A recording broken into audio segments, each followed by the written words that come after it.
सभी स्टूडेंट्स को good morning. आज हम सीटेट और एस्टेट वाले स्टूडेंट्स के लिए एक टॉपिक लेके आए हैं। तो अपने जो आपके साथी हैं या आपसे बड़े हैं जो सीटेट और एस्टेट की तैयारी कर रहे हैं उनको आप ये वीडियो जो है शेयर करें और सब्सक्राइब करने को कहें ताकि आने वाले समय में एस्टेट और सीटेट में ऐसी वीडियो उनको मिलती रहें ताकि उनकी अच्छी तैयारी हो सके। ये तो एक सिंपल है, स्टार्टिंग है, ताकि आने वाले समय में ऐसी कॉमन एंट्रेंस के लिए और सीटेट एस्टेट के लिए ऐसी वीडियोस डाली जाएंगी। तो आज बात करते हैं हम संप्रेषण की। संप्रेषण को इंग्लिश में कम्युनिकेशन कहते हैं।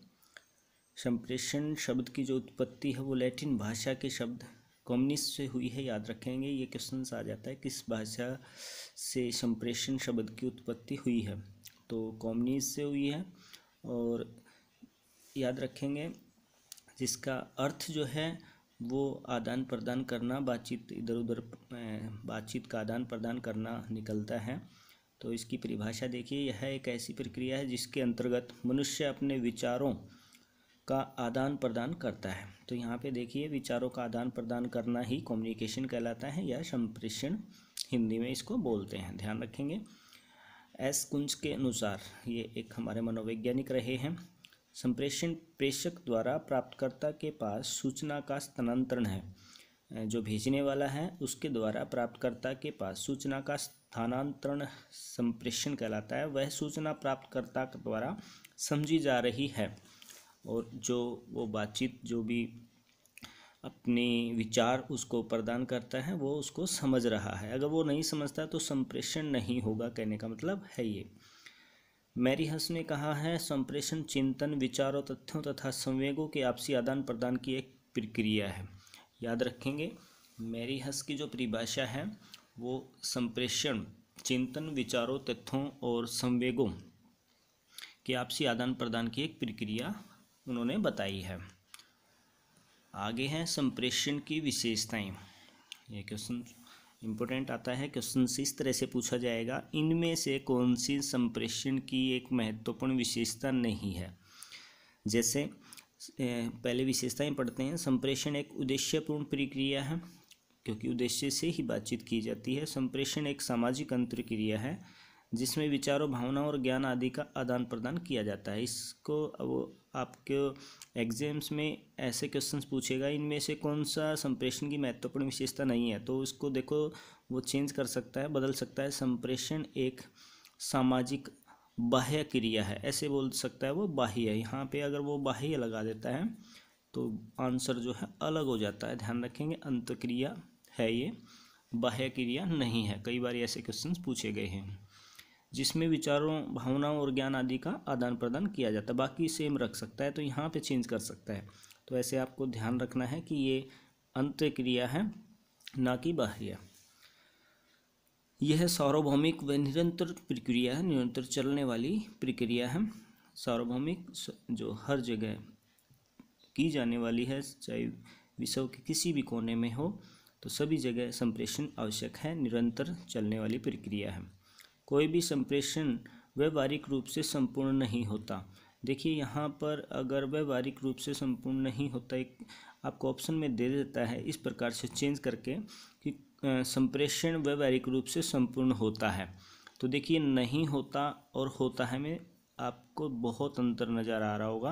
वैसे ही क्वेश्चंस आपसे पूछे जाएंगे। ये संप्रेषण नहीं होता क्योंकि ज़रूरी नहीं है कि जो बोला जा रहा है वास्तव में प्राप्तकर्ता उसको पूर्ण रूप से समझ सके। हाँ, समझते हैं, लेकिन वास्तव में कभी ऐसा नहीं होता कि वो ज्यों का त्यों, चाहे आप किसी भी बात को ले लीजिए, आपके व्यवहार की बात हो या आपके स्टडी की बात हो या टीचिंग की बात हो, तो संप्रेषण होता है लेकिन व्यवहारिक रूप से संपूर्ण नहीं हो पाता। कहीं ना कहीं क्वेश्चंस एक दूसरे से बने रहते हैं। प्राप्तकर्ता कई बार क्वेश्चंस पूछ लेता है, तो ऐसे व्यवहारिक रूप से संपूर्ण नहीं हो पाता। तो ये था इसका नेक्स्ट जो है महत्वपूर्ण विशेषताएं। इसके द्वारा संवेगात्मक अभिव्यक्ति तथा सामाजिक आवश्यकताओं की पूर्ति होती है। संवेगात्मक अभिव्यक्ति, तो वो चेंज करके आपको दे सकता है कि इसके द्वारा संवेगात्मक अभिव्यक्ति नहीं होती या सामाजिक आवश्यकताओं की पूर्ति नहीं होती। तो याद रखेंगे होती है, यहाँ पे नहीं अगर वो दे देता है तो आपका आंसर गलत हो सकता है, तो ध्यान रखेंगे। ये था इसकी विशेषताएं। अब चलते हैं संप्रेषण की प्रक्रिया। संप्रेषण एक प्रक्रिया एक दौर से गुजरता है, एक ऐसी प्रक्रिया होती है, चलन होता है जो स्टार्टिंग से लेकर एंडिंग तक किस प्रकार से संप्रेषण किया जाता है। ये क्वेश्चंस कई बार पूछ लिया जाता है, सीटेट टेस्ट में बहुत बार पूछा गया है।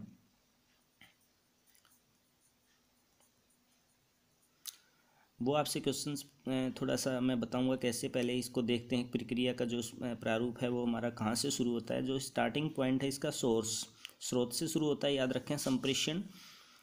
और स्रोत होता है सोर्स, जहाँ से संप्रेषण निकलता है। कहने का मतलब जो प्रेषक होता है, जो भी कम्युनिकेशन करने वाला होता है, चाहे वो व्यक्ति हो चाहे वो कोई भी सोर्स हो, जो स्रोत होगा वो हमारा संप्रेषण की पहली प्रक्रिया का पहला पायदान होगा, पहला सोपान होगा। उसके बाद देखेंगे आप संदेश। कोई भी संप्रेषण प्रक्रिया जब लेके चलता है तो उसके पास एक मैसेज, एक संदेश होना अति आवश्यक है। संदेश के बगैर संप्रेषण नहीं हो सकता। चाहे कोई भी बातचीत हो, हमें कोई ना कोई संदेश देना पड़ता है। जैसे मोहन स्कूल जा रहा है, अगर हम किसी को बताते हैं तो हम ये एक संदेश पहुंच जाता है कि मोहन जो है स्कूल जाता है।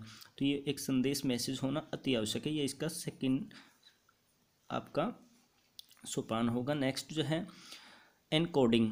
जब संदेश दिया जाता है तो उसकी एनकोडिंग की जाती है। कहने का मतलब उसको प्राप्तकर्ता जो है ग्रहण करने की जो कोशिश होती है वो एनकोडिंग होती है।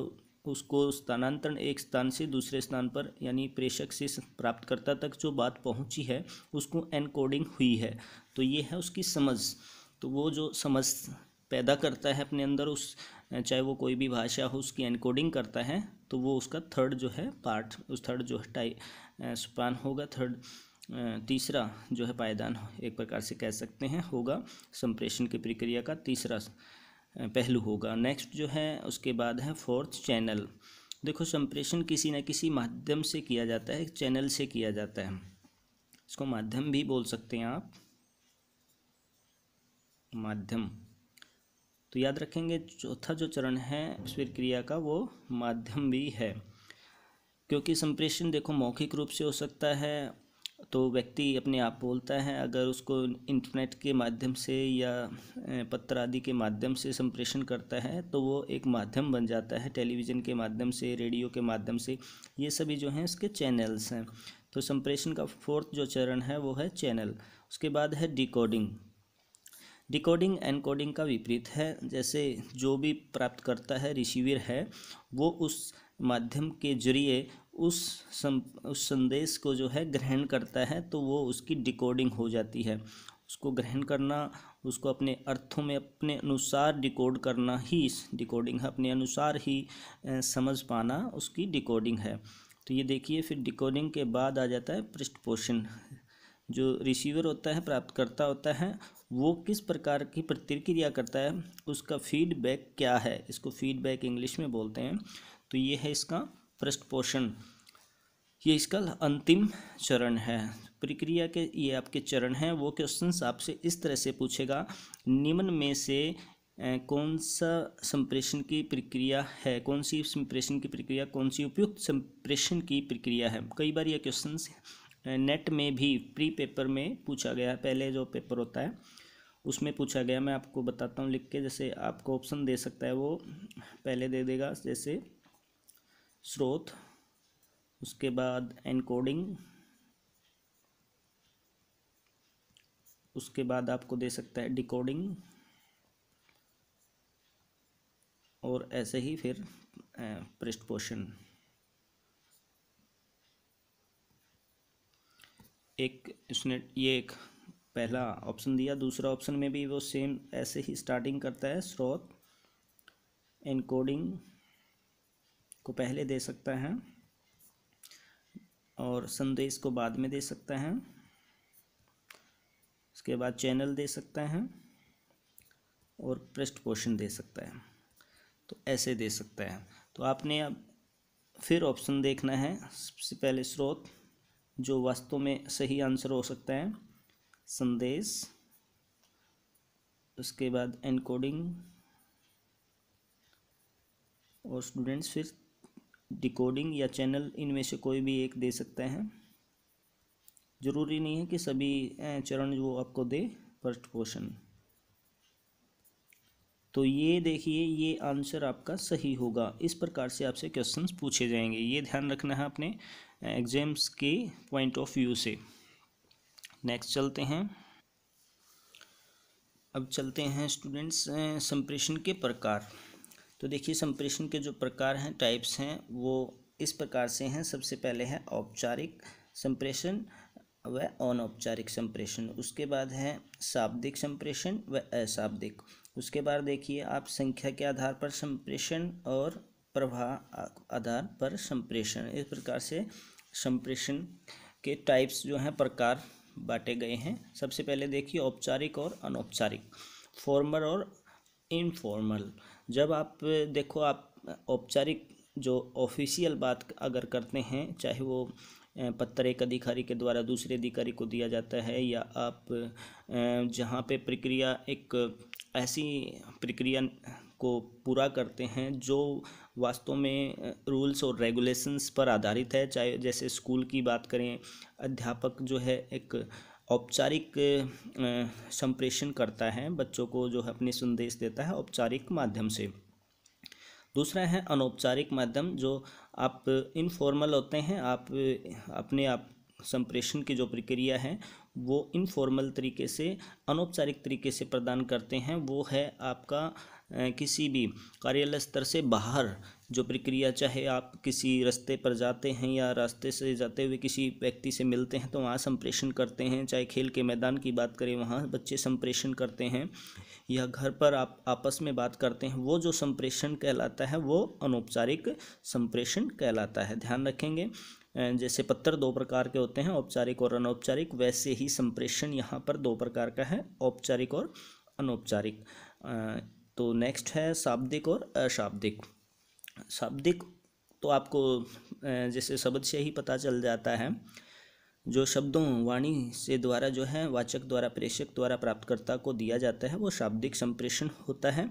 अशाब्दिक जब हम किसी से सांकेतिक माध्यम से संप्रेषण करते हैं, जैसे रोड पर लगे जो सिग्नल्स हैं, सिग्नल्स जो हैं आपने इंडिकेट्स देखे होंगे, चाहे वो दिशा निर्देश के हों, चाहे वो रेड लाइट हो या ग्रीन लाइट हो, वो अशाब्दिक संप्रेषण का एक अंश है, भाग है। तो ये था शाब्दिक और अशाब्दिक। उसके बाद चलते हैं संख्या पर आधारित और प्रवाह पर आधारित। सबसे पहले देखिए, इसमें यहाँ पर आप प्रवाह पर आधारित संप्रेषण देखिए, इसका पहला टाइप है डाउनवर्ड कम्युनिकेशन, नीचे की ओर कम्युनिकेशन किया जाने वाला। नीचे की ओर का अर्थ यहाँ पर है जब उच्च अधिकारी नीचे अपने नीचे जो कम्युनिकेशन करता है नीचे अधिकारी गण को, या जो कार्य करने वाले व्यक्ति हैं उनकी ओर जो संप्रेषण करता है, आदेशात्मक पहलू की दृष्टिकोण से इसको देख सकते हैं आप। जो नीचे वो दिशा निर्देश देता है, संप्रेषण करता है, वो नीचे की ओर संप्रेषण होता है। अब इसका विपरीत जो है अपवर्ड कम्युनिकेशन, ऊपर की ओर संप्रेषण। जब निम्न अधिकारी अपने उच्च अधिकारी से कोई वार्तालाप करता है, बातचीत करता है, तो वो हो जाएगा ऊपर की ओर संप्रेषण। क्रॉस वाइज संप्रेषण, वो संप्रेषण जो आपस में दोनों को जो है मिला जुला रूप होता है, तो उसको बोलते हैं क्रॉस वाइज संप्रेषण। तो ये था आपका प्रवाह दिशा पर आधारित। ऐसे क्वेश्चंस आ जाते हैं, प्रवाह दिशा पर आधारित इनमें से कौन सा संप्रेषण नहीं है, या इनमें से कौन सा है उपयुक्त है, तो वो आपको प्रवाह दिशा पर आधारित संप्रेषण, ये तीन संप्रेषण के साथ आपको शाब्दिक संप्रेषण यहाँ पे दे सकता है ऑप्शन, तो शाब्दिक उनमें से आंसर नहीं होगा, वो है शाब्दिक जो है वाचक के माध्यम से, शाब्दिक और अशाब्दिक अलग से। तो देखिए आगे संख्या पर आधारित संप्रेषण, यह है संख्या पर आधारित संप्रेषण। एक और एक के बीच, जब एक या एक से व्यक्ति जो है, दो व्यक्ति मतलब आपस में बात करते हैं, दो कंपनीज आपस में बात करते हैं, तो एक संप्रेषण दूसरे संप्रेषण के बीच में होता है, बातचीत होती है, कम्युनिकेशन होता है, वही संप्रेषण यहाँ पर दिखाया गया है, एक और एक के बीच। लघु समूह संप्रेषण, जब कुछ व्यक्ति जो हैं कुछ समूह बनाकर आपस में वार्तालाप या कम्युनिकेशन करते हैं, संदेशों का आदान प्रदान करते हैं तो वो लघु समूह संप्रेषण कहलाता है। पब्लिक संप्रेषण जब बात करते हैं मास कम्युनिकेशंस की, जब कोई संदेश जो है पब्लिक को देना होता है जैसे रेडियो टेलीविज़न के माध्यम से, तो वो पब्लिक संप्रेषण का एक भाग है कहलाता है। उसके बाद है संगठनात्मक संप्रेषण, ऑर्गेनाइजेशनल इंस्टीट्यूशनल, जिसको आप इंग्लिश में बोल सकते हैं। इसमें क्या होता है, जैसे एक संगठन है, कोई भी एक कंपनी, बड़ी कंपनी आप यूज़ कर सकते हैं, जैसे रिलायंस इंडस्ट्रीज़ की बात करें तो वो एक संगठनात्मक संप्रेषण करते हैं, अपनी सूचनाओं का आदान प्रदान अपनी ऑर्गेनाइजेशन, अपने इंस्टीट्यूशन में ही करते हैं। अपना कोई भी संदेश है केवल उन्हीं कंपनी वालों को ही दिशा निर्देश दिया जाता है, तो वो संगठनात्मक संप्रेषण हो जाता है।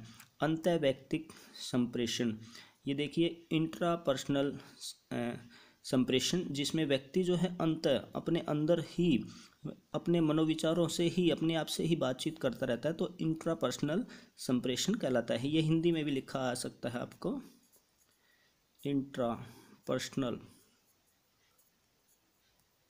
ऐसे क्वेश्चंस बहुत बार पूछे गए हैं। इंट्रापर्सनल, सीधा ये डायरेक्ट क्वेश्चन पूछ सकता है, इंट्रापर्सनल संप्रेषण क्या है। तो देखिए, जो व्यक्ति जो है अपने आपसे बातचीत करता है, जैसे विचार चलते ही रहते हैं, विचारों की एक लड़ी होती है, सभी व्यक्ति इससे अवगत हैं, तो वो इंट्रापर्सनल संप्रेषण होता है। जब हम अपने आप से ही वार्तालाप करते रहते हैं और कोई ना कोई समस्या या कोई ना कोई ऐसा हल निकालते हैं, तो वो इंट्रापर्सनल संप्रेषण हो जाएगा। अंतर्वैयक्तिक, इंटरपर्सनल संप्रेषण, तो इसको इंग्लिश में भी वो आपको दे सकता है,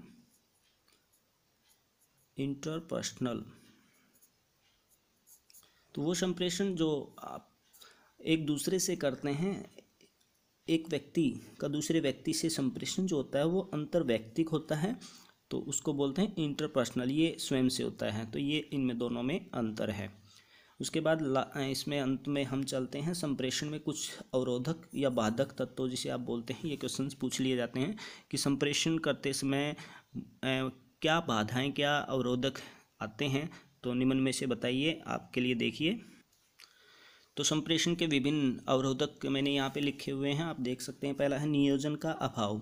अगर संप्रेषण जो है नियमित नहीं है, नियोजन प्रक्रिया के अंतर्गत नहीं है, उसका प्रारूप ड्राफ्ट जो है तैयार नहीं है, कहने का मतलब अगर हम बिना सोचे समझे कुछ बातचीत करते हैं तो अगर उसका अभाव है तो एक अवरोधक है हमारे लिए, संप्रेषण उचित नहीं हो पाएगा। दूसरा है अर्थ विकृति। अर्थ विकृति का मतलब अर्थग्रहण में समस्या। जब आप बातचीत कुछ करना चाहते हैं, व्यक्ति को कुछ बताना चाहते हैं और वो उसका अर्थ सही नहीं ले पाता, तो वो अर्थ विकृति कहलाता है। तीसरा है दुर्बल धारण शक्ति। तो ये है आपका धारण शक्ति, जब ग्रहण करने की शक्ति जो है कमज़ोर हो तो वो एक अवरोधक बन जाती है। उसके बाद अस्पष्ट अवधारणाएं, ऐसी धारणाएं जो अस्पष्ट हों, बातचीत में दिक्कत आती है, तो वो होती है अस्पष्ट अवधारणाएं। समय से पूर्व मूल्यांकन। अगर मूल्यांकन करते समय आप समय से पूर्व व्यक्ति जो है प्राप्तकर्ता जो है मूल्यांकन कर लेता है, तो वो संप्रेषण की एक अवरोधक माना जाएगा। श्रव्य और श्रवण। अगर सुनने का दोष किसी व्यक्ति में है, वो ध्यानपूर्वक नहीं सुनता है, तो वो भी एक बाधक तत्व माना जाएगा। निवैयक्तिक संप्रेषण। जब व्यक्तिक संप्रेषण के विपरीत बात करें, तो वो संप्रेषण जहाँ पे जिस व्यक्ति विशेष को हम संप्रेषण देना चाहते हैं तो वो मौजूद ना हो, तो निवैयक्तिक संप्रेषण कहलाता है। इसमें व्यक्ति को सूचना समय पर नहीं उपलब्ध हो पाती, तो ये अवरोधक बन जाता है। अपर्याप्त समय। समय का अभाव भी एक बाधक है। सूचना का अतिभार। जो समय आप सूचना देना चाहते हैं, अगर वो सूचना ज़्यादा लंबी चौड़ी है, उसका भार ज़्यादा है, कहने का मतलब, तो सूचना सही समय पर नहीं पहुंच पाती, सही उचित समझ के साथ उसको प्रदान नहीं किया जाता, तो वो होता अतिभार। यहाँ पे संप्रेषण के लिए बाधक। अंतर्राष्ट्रीय प्रभाव। जब हम संप्रेषण की बात करते हैं, पब्लिक संप्रेषण या संगठनात्मक संप्रेषण की बात करते हैं, तो अंतर्राष्ट्रीय दबाव अगर होता है उस पर, कोई भी प्रभाव ऐसा रहता है, चाहे वो इंटरनेशनल स्तर पर आपको पैसे का लेन देन का प्रभाव हो या फिर नियम लागू होते हों, तो ऐसा संप्रेषण अंतर्राष्ट्रीय संप्रेषण के अंतर्गत प्रभाव में आ जाता है और बाधक बन जाता है। तो ये था एक संप्रेषण का छोटा सा टॉपिक जो एस्टेट और सीटेट के स्टूडेंट्स के लिए बहुत ही लाभदायक है।